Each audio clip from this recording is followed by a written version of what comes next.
أعوذ بالله من الشيطان الرجيم بسم الله الرحمن الرحيم الحمد لله رب العالمين والصلاة والسلام على رسولنا محمد وعلى آله وأصحابه أجمعين اللهم صل على سيدنا محمد اللهم صل على سيدنا محمد اللهم صل على سيدنا محمد Payg'ambarimiz Muhammad Mustafa sallallohu alayhi vasallamga beadad salovatu salomlar bo'lsin. Assalomu alaykum aziz yurtdoshlar, aziz muxlislar.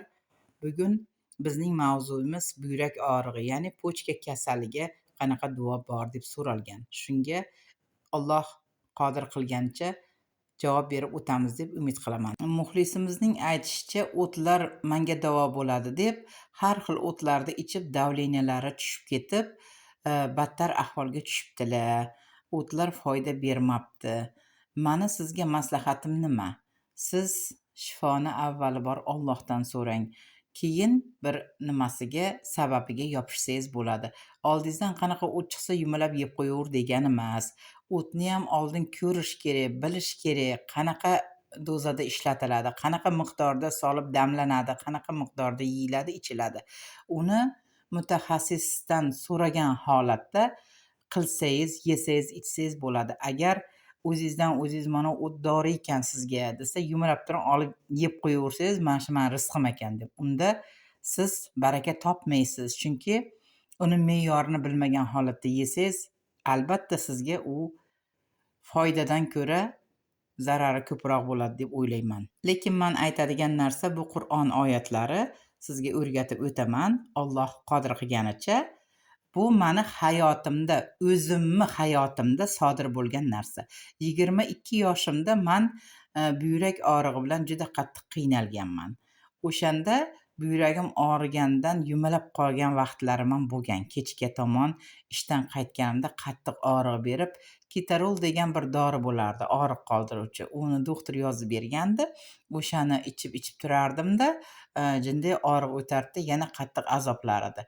Keyin shifokorlarga murojaat qilganimda, shifokorlar sizni buyragingiz quriy boshlagan, ikkala buyragingiz ham normal holatda emas, qurib qoladi, buyragingizni almashtirish kerak degan mana shunaqa tashxislar qo'yilgan menga.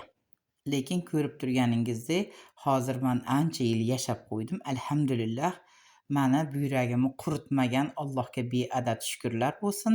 Allohim o'zi shifo berdi. O'sha sura oyatlar bilan Allohdan so'radim. Allohim o'zi menga albatta shifoi komil ato etdi. Hozir 4 muncham sog'lom. Alhamdulillah, oy deyman desam ham noto'g'ri bo'lmaydi. Allohga beadad shukrlar bo'lsin. O'sha shifo oyatlarini sizga ham o'rgatib o'taman. Uni ta'siri juda zo'r bo'ladi agar mana aytganlarimga amal qilsangiz. Kasal insonsiz, birovdan bir narsa kutmang, Allohdan kuting. Allohdan so'rang. Ana unda shifo bo'ladi albatta. Birinchi bo'lib 100 marta istig'for aytamiz. Astagfirulloh atubu ilayh. Ikkinchi bo'lib 100 marta salovat aytib olamiz. Allohumma solli ala sayyidina Muhammad. Ikkinchi bo'lib 7 marta Fotiha surasini o'qib olamiz.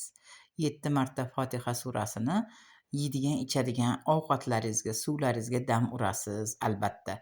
Ikkinchi bo'lib Qur'aysh degan sura bor Qur'onda. O'sha Qur'aysh surasini dam uramiz 7 marta uni ham. Keyin orqasidan 100 marta salovat, 100 marta istig'for aytamiz. Keyin 170 marta Ya Quddus deb Allohning muborak ismlaridan birini ta'kidlab aytib dam uramiz o'sha suvlarga.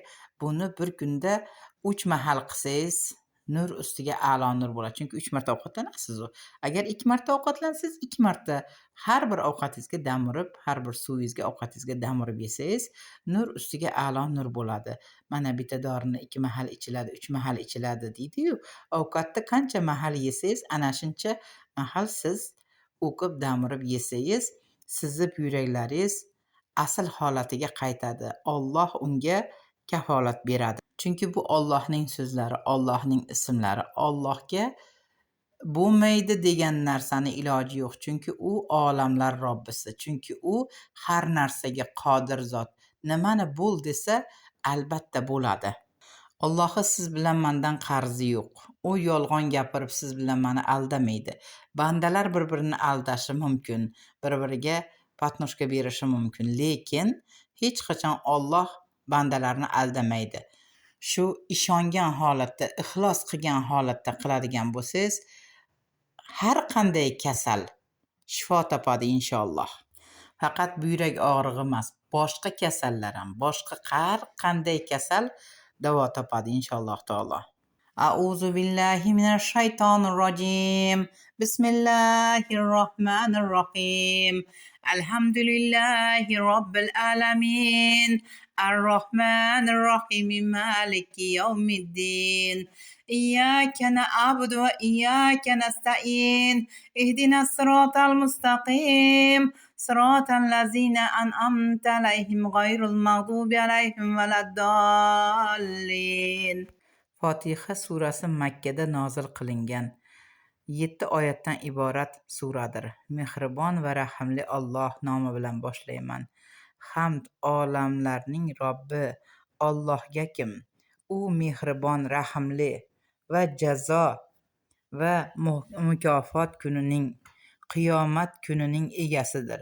Sengagina ibodat qilamiz va sendangina yordam so'raymiz.